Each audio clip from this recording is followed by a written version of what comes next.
Okay, so here we are with my good friend John St. John, and John has decided to throw his hat in the ring for MLA of the Parksville Qualicum area.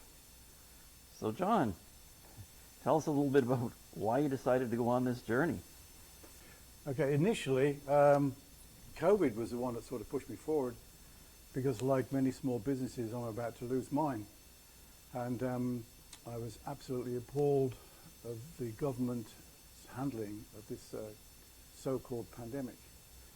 And then I see that people like myself cannot get staff, and that the government, in a way, has taken people's ability to be self-sufficient away by bringing to CERB and putting people on like a kind of welfare. What's happened is then, when they go back to work, and if the government gets their way with small businesses, there won't even be any work to go back to. These people are now totally 100% dependent on the government.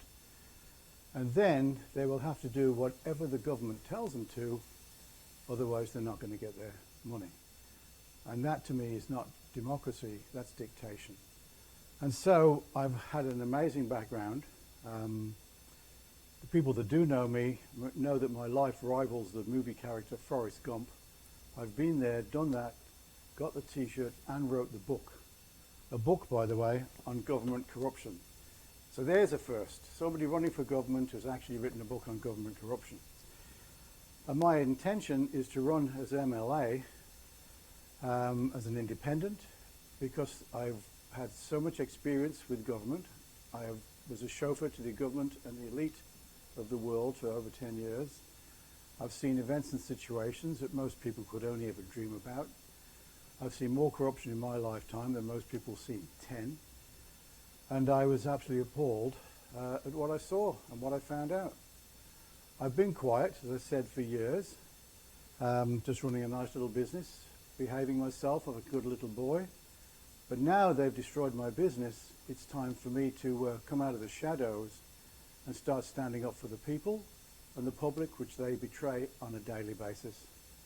I'm absolutely fed up of the way they treat us like children.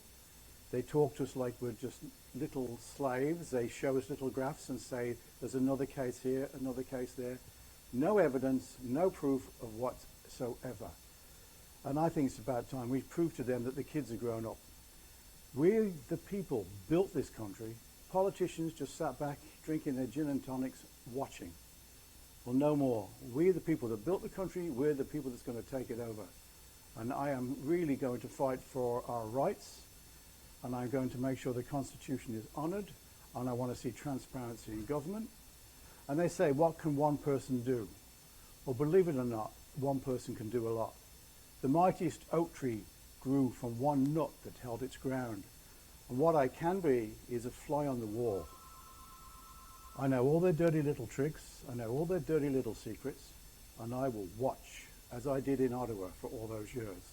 And anything that I see that is not kosher and is not for the public good, I then, being as an MLA, can get my point across to the public because they can't stop me being a politician. You're quite the family man, and this is putting a lot of burden on your family. How's your family taking this? I'm lucky, very, very lucky. I've got 4 grown-up children, all of which have actually worked in this restaurant. That's one of the reasons I opened the restaurant, to support my family. We're not in it for the money. Definitely not in it for the money. But the thing is, we all work together and we all believe the same. My kids have never been vaccinated. We aren't vaccinated. I don't even take pharmaceutical drugs. I'm 72 next birthday, and I've never taken a pharmaceutical drug. And the reason I don't, because I found out while in government and running these people around, they don't. They will only take homeopathic medicines. Even the Queen, when she comes into Canada, she only drinks whole milk straight from the cow. The RCMP have to go to a farm and get it. But it's illegal for us to drink it. This is hypocrisy again.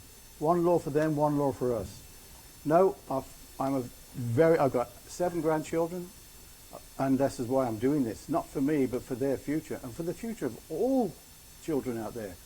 They seem to have this war against the children at the moment. You're vaccinated from as soon as you're born. You're You haven't even built up an immune system and they're shoving chemicals in you. I mean, anybody knows that in the heart that is wrong. And then they keep vaccinating and vaccinating them. And then you go from that, you get these flu shots, pushing mercury and aluminum into seniors, breaking down the blood-brain barrier. And again, they know this is wrong, but they still do it because they're told to do it by a pharmaceutical company that makes billions of dollars a year from vaccines. And again, this is what upsets me. Why isn't the newspapers and the media telling the public that these vaccine companies cannot be sued? Should you have an allergic reaction to a vaccine or be paralyzed, which a lot of them have done in Africa and India, you have no rights as an individual to prosecute these corporations that do that. They are immune to prosecution. So you're being given something without any comeback on it. And another thing is, this drives me crazy. When people buy food from the supermarkets, or you buy food for your child, or even me as a restaurateur have to list the ingredients in the products I sell in case there's an allergic reaction to someone. Chefs, food manufacturers, we all have to put labels on our products of what's in them. Why is this not done on vaccines? I can tell you 90% of doctors have no idea what they're vaccinated, what they're putting in straight into the bloodstream of people. And this is absolutely disgusting. It has to end. We've got to start asking questions, and we've got to demand answers. So Adrian Dix has lied to the public and told the public that, and the other MLAs, that the alternative practitioners, massage therapists, acupuncturists, naturopaths, and chiropractors are more dangerous than medicine. Yet there was a study and a report in the National Post in 2015 that said that accidents in hospitals, or adverse events as they called them, claim the lives of 23,000 people every year. So what do you think of Adrian Dix painting these alternative practitioners that way? He's either asleep at the wheel, he's either corrupt, paid for, or being blackmailed. Because that is an absolute hypocrisy again, because I told you, I drove these people on a daily basis for 10 years. They do not take pharmaceutical drugs. They won't touch them. Most of them won't let the children anywhere near a cell phone until about 17 years of age. They won't let them be vaccinated. So what's he talking about? And tell him to do his research and look back in history when we came from homeopathic to allopathic. Even many, many hundreds of years ago, they knew that the new kind of doctors, they actually said their cure will kill you. People have lived off homeopathic medicines for thousands of years and survived. We now have more illness, more sickness, and more disabilities in the public than we've ever had in recorded history. Yet we have more medicines and more pills being pushed every day, supposedly for our benefit. So obviously it isn't working. So if it isn't working, it's time to scrap it, start again, and find a new way of really helping the public, because this is not working. Wow.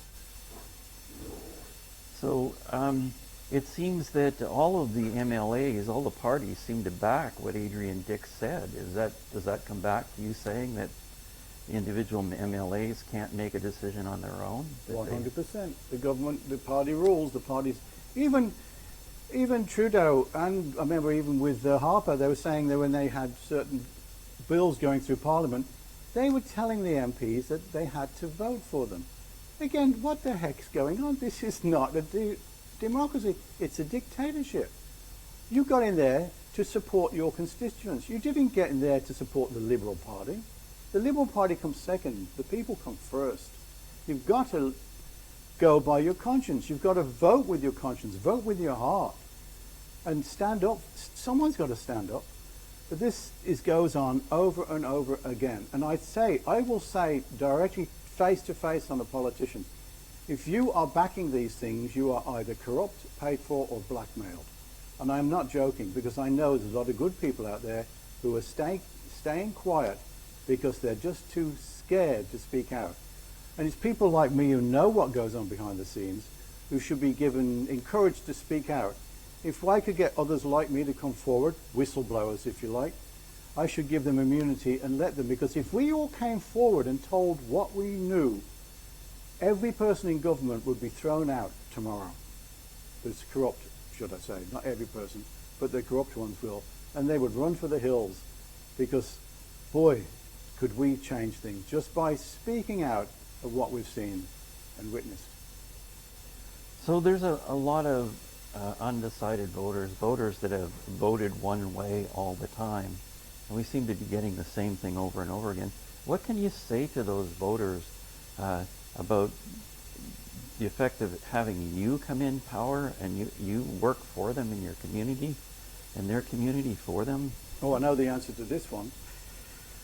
When I was in Ottawa, I actually had a Liberal MP with me, and he said that the Liberal Party years ago spent $1 million to try and find out how to get people not to vote. Did you hear that? Not to vote. And they found out by being negative and calling each other names is one thing that put people off. Because they don't want you to vote. They make out they do, but they don't. They only want the party faithful to vote. The people that follow them and look on them as heroes, worship them if you like. They want them to vote, and they want us really to stay asleep.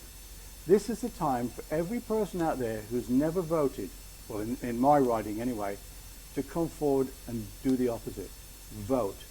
Put your vote where your mouth is. If you're fed up with corrupt government and you're fed up with being ignored and treated like nothing, then you've got to come out now and vote. I'm giving you a reason to vote, so let's get together and end this. Great. Okay, anything else you'd like to add? I've got a million stories. I could sit here for a month just telling you about the corruption that I've seen in government. And it's the main thing, I suppose, is that you are treated literally as children. They look on us as something stuck to the bottom of the shoe. We are nothing. They feel that they're God's gift to creation, but they're not. You take those suits away. If we all stood naked, you wouldn't know which was a politician and which was a lumberjack. Just because they've got the suits on, the designer clothes, and they're standing on a platform in Parliament doesn't mean they're better than you. We are all the same. We're all God's creation. And we are equal. It's just because they've been voted in or paid to be voted in or however they got there, it doesn't mean they're better than you are. We are equal. And I think it's about time we all stood up and said that, no, I'm not doing this. I'm going to do what my heart says, not what my head says. And I can tell you, I could give you endless stories about corruption in politics and the money wasted. Oh, God, wasted. It's endless. Every single day I saw the government basically rip the taxpayer off. And to the tune of millions, I'm not talking peanuts, millions of dollars, which should be used to fight homelessness. We could have ended poverty years ago. We should have done. The Chamber of Commerce gave me a list of recommendations which they want to see implemented by the government. And this is an old list. And when I read it, I was flabbergasted because it made such good sense. It's for the community. It talked about homelessness. It talked about jobs. It talked about housing. And I was absolutely amazed that no prior politician or MLA had ever done anything about these things. Why not? It was in black and white, perfect sense what to do about it. Instead, it's just been completely ignored. And don't expect me, as I said, to go around looking for photo ops. I'm not interested in that. I'm going to be in there to do a job, and that's what I want to do. I'm going to be the first MLA, I think in history, to have some investigative team on my staff, because I will look out for corruption, and I will seek it out, and I will stop it. And so I probably won't get voted in by councillors and boards of directors and things like that, because they know that if they're not honest, I'll be gunning for them. And I'm going to really, really work for the people of this community, because I love the people in this community. I love Parksville. I've moved 42 times in my life. The longest I've ever lived anywhere is here, 13 years. I think it's a fantastic community. The people are great, and they deserve the best representation they can get. And so that's my goal. Super. Thanks, John. Exactly.